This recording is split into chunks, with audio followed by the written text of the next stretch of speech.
hidden for centuries and shrouded in mystery, and at the heart of some of history's greatest legends. This is the Ark of the Covenant, a sacred artifact of biblical proportions, said to hold divine power. But what exactly is the Ark? And where is it today? Let's find out.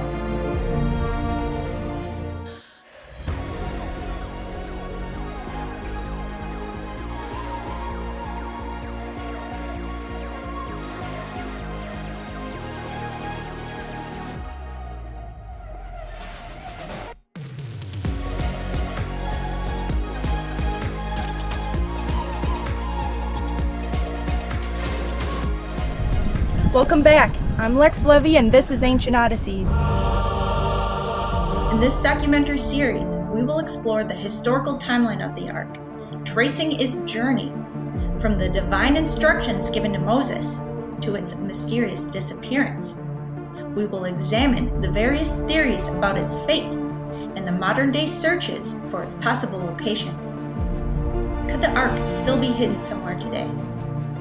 We will also uncover its connections to Kabbalistic mysticism and analyze historical references that describe its power and significance. Additionally, we will investigate an intriguing theory that the Ark may have been placed within the sarcophagus in the King's Chamber within the Great Pyramid, comparing measurements and historical records to determine its plausibility.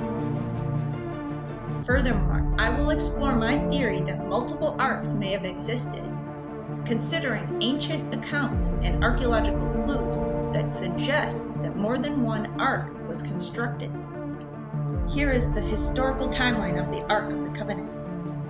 The creation of the Ark, 1446 BCE, the traditional date of the Exodus. According to Exodus, God commands Moses to build the Ark while the Israelites are at Mount Sinai. Bezalel, a skilled craftsman, is tasked with constructing the Ark under divine instruction.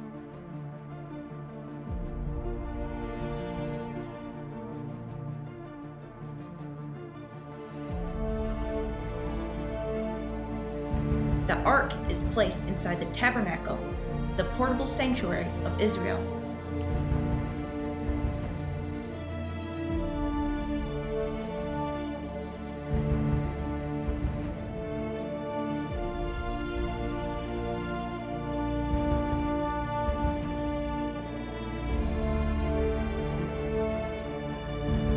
The Ark in the Wilderness, 1446 to 1406 BCE. The Ark is carried by the Levites as the Israelites journey through the wilderness.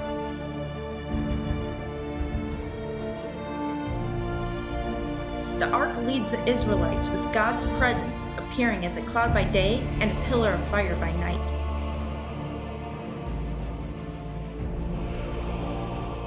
It is credited with miraculous powers, such as parting the Jordan River when the Israelites crossed into Canaan.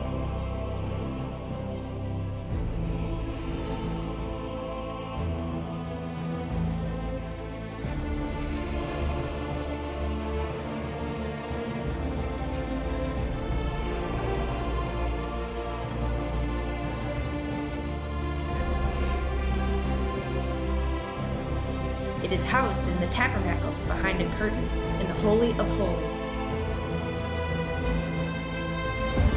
The Battle of Jericho, 1400 to 1100 BCE. The Israelites march around Jericho for 7 days carrying the Ark.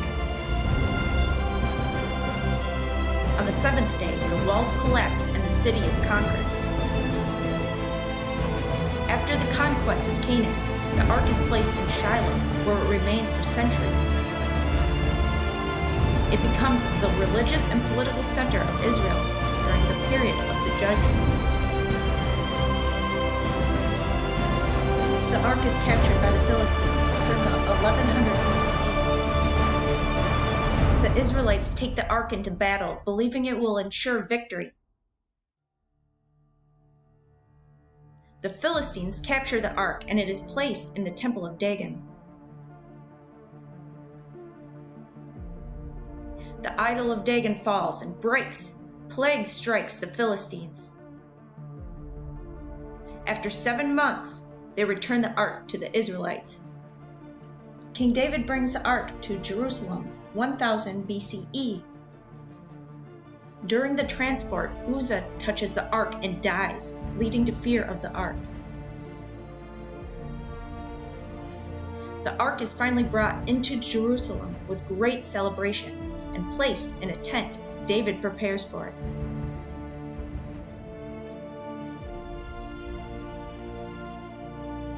The ark is in Solomon's temple, 957 BCE.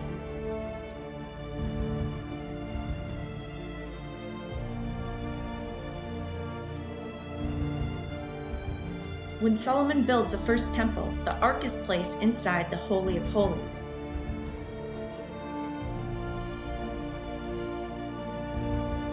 The ark remains in the temple as a central religious object.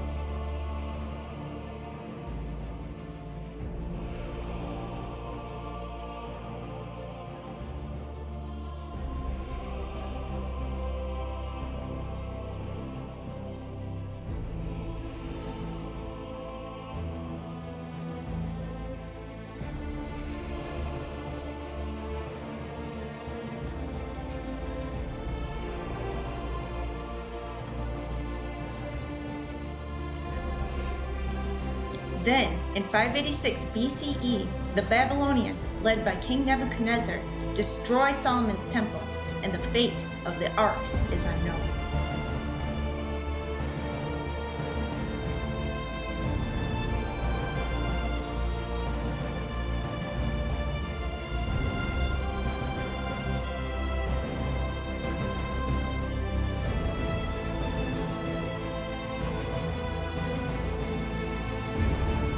After 539 BCE, we have the post-Babylonian period, when the second temple is built, but the Holy of Holies is empty.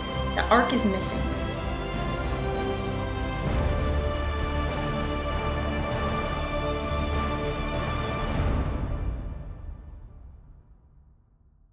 To this day, the location of the ark remains unknown. Whether it was destroyed, hidden, or transported to a distant land, the ark remains one of the greatest lost treasures in history. Various theories claim that it was moved to different locations. Let's explore these now.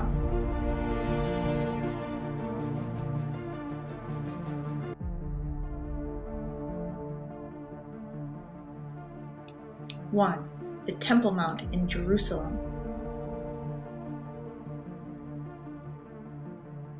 After the Babylonian siege in Jerusalem, the ark seemingly vanished. Some scholars believe that many ancient Middle Eastern temples had a secret room in their building, where important relics were stored and hidden from the public, and Solomon's temple was no different. This has led some scholars to deduce that the ark may have been hidden before the siege took place, and this is backed by the fact that there are no mentions of the ark in the list of treasures carried away to Babylon, and the list of treasures was sent back to Jerusalem. 2. The Vatican. Some people believe that the ark is hidden in the secret archives of the Vatican.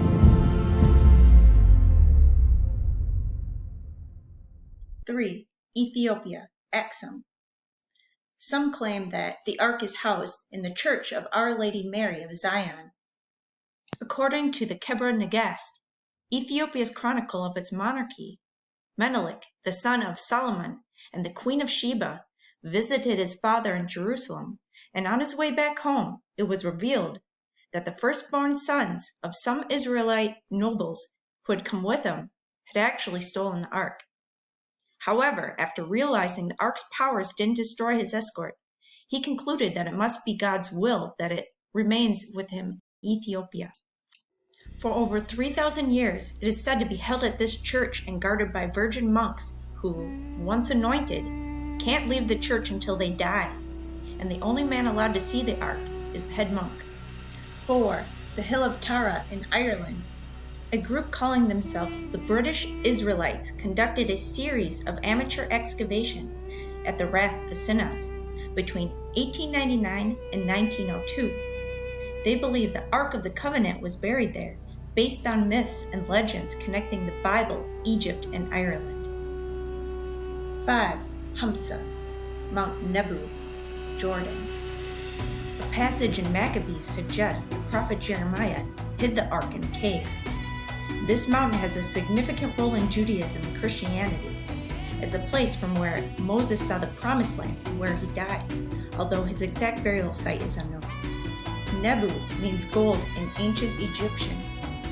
6. The ark could be somewhere in southern Africa. There is a tribe that refrains from eating pork, wears skull caps, and even has a Star of David on their gravestones. This is the Lemba people. Their distinct Jewish culture is astonishing. They claim they have a famous religious artifact in their possession that translates into the drum that thunders.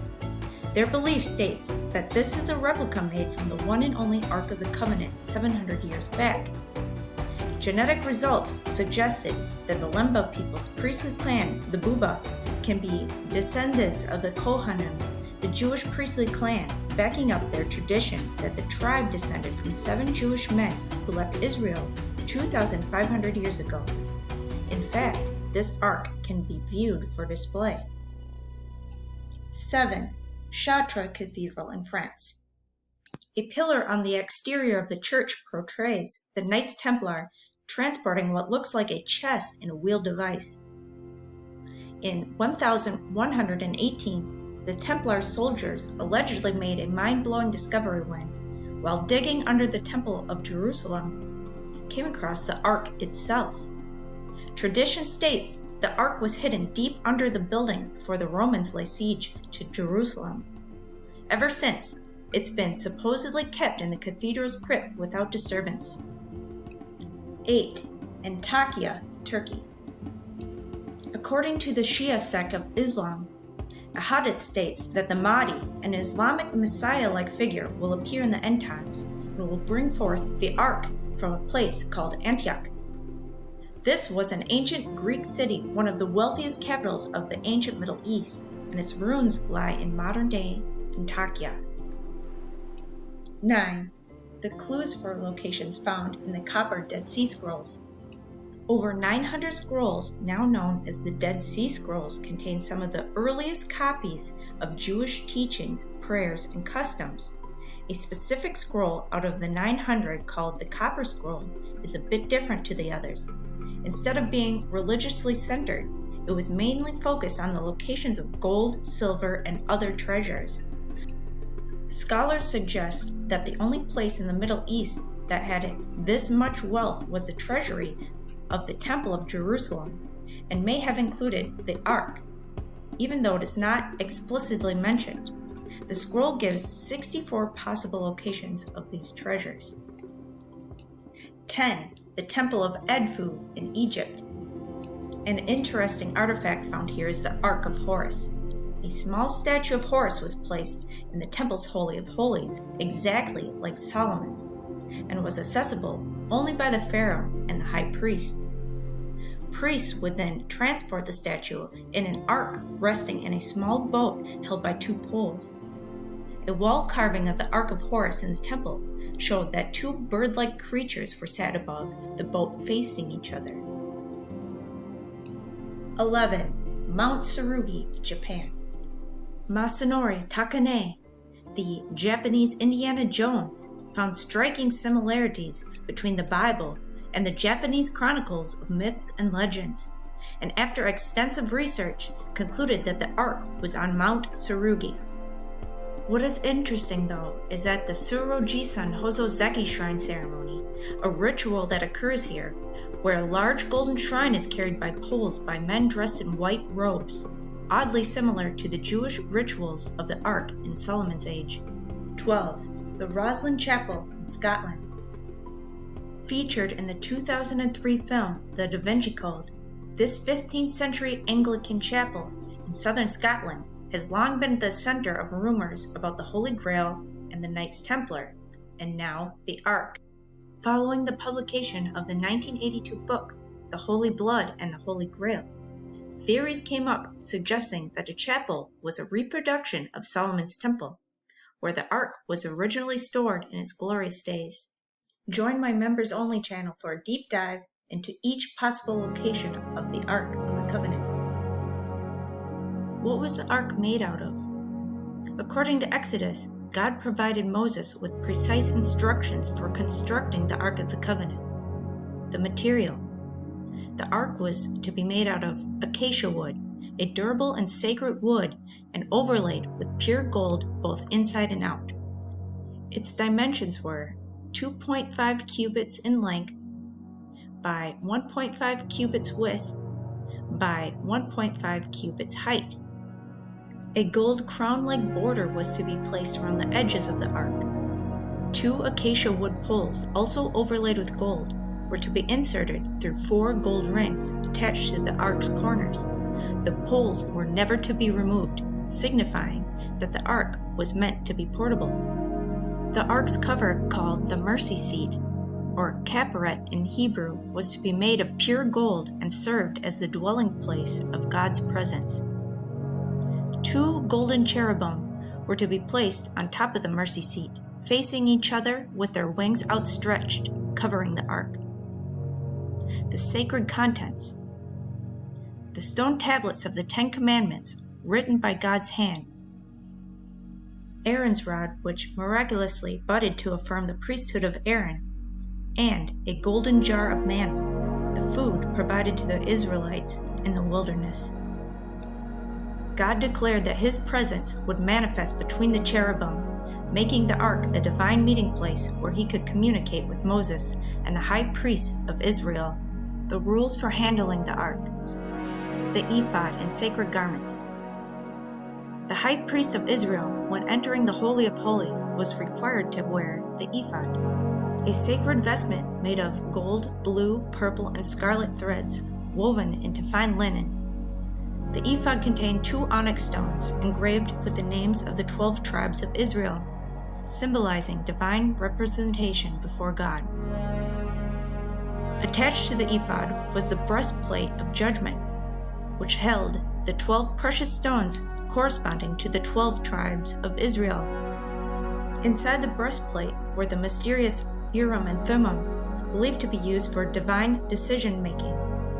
Only the high priest, clothed in these sacred garments, could approach the Ark and enter the Holy of Holies on Yom Kippur, the Day of Atonement. This was the only time of year anyone could stand in direct presence of the Ark without consequence.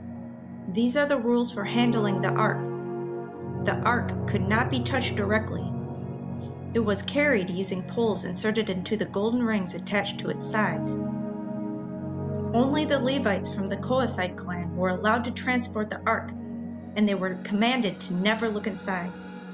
When moving the Ark, the Israelites were required to keep a safe distance of about 2,000 cubits. Those who touched the Ark without permission were struck dead, as seen in the case of Uzzah, who was killed for studying the Ark when it nearly fell. The Ark was always kept veiled when transported, concealed from direct view.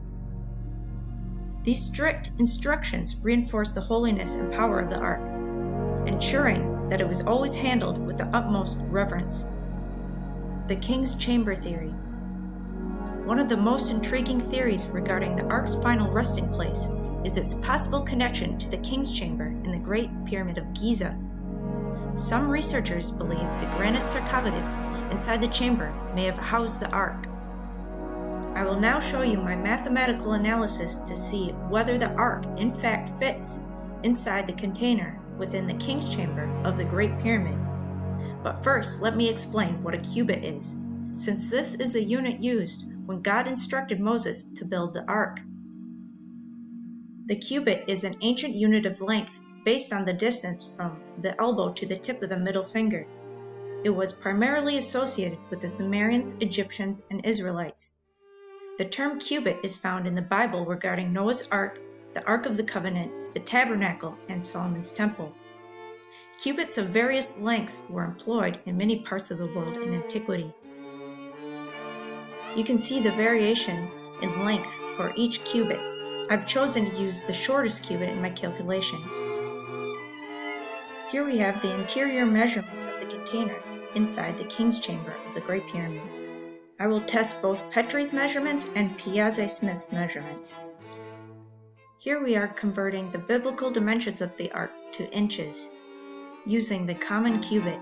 After comparing the dimensions of the Ark of the Covenant to Petrie and Piazzi-Smith's measurements, you can see the tolerances. There's plenty of space in the length tolerance. With the width, it's an extremely tight fit, but it would fit with minimal clearance. And there's more than enough clearance on the height. So overall, using the common cubit, the Ark would fit inside the sarcophagus, but the clearance is extremely tight, with less than 0.5 inches. Here's a graph of the results to help you visualize, and you can see just how tight the fit is on the width. The theory that the Ark of the Covenant may have been placed inside the sarcophagus in the King's Chamber of the Great Pyramid remains open to debate. Additionally, the historical timelines present challenges.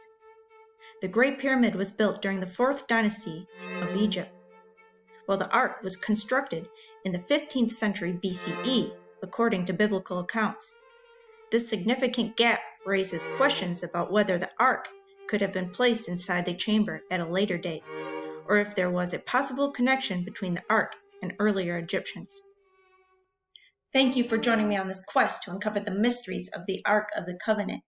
If you enjoyed this video, please like, share, comment, subscribe, pick up some merch, and turn on notifications for new videos. If you want to help support our research and expeditions, join my members-only channel and become a patron supporter to gain access to exclusive behind-the-scenes content and receive special updates. Your support helps us continue this incredible search for the truth. Until next time, keep seeking the unknown.